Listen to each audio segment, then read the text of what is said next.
ငါတို့က weight မချနိုင်တာမဟုတ်ချနိုင်တယ်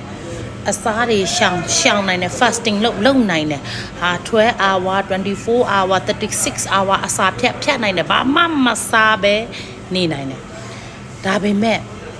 စားပြီးဆိုရင်ဥပမာလက်ဖက်ရည်ဆိုင်ထိုင်မယ် morning ကိုသူများလို့ရှမ်းကောက်ဆွဲလေးတစ်ပွဲလက်ဖက်ရည်လေးတစ်ခွက်သူများလို့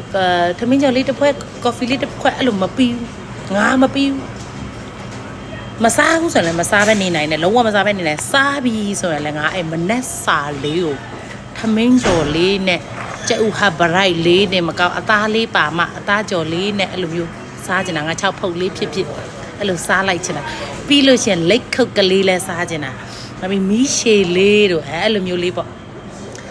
ရှမ်းခောက်ဆွဲလေးကိုဆန်စည်းလေးနဲ့တို့ဖူးနွေးလေးအကြော်လေးလဲတို့ချင်တာမန်းလေးမီးရှည်လေးကိုပဲငပီလေးနဲ့အဲ့လိုမျိုးစမှု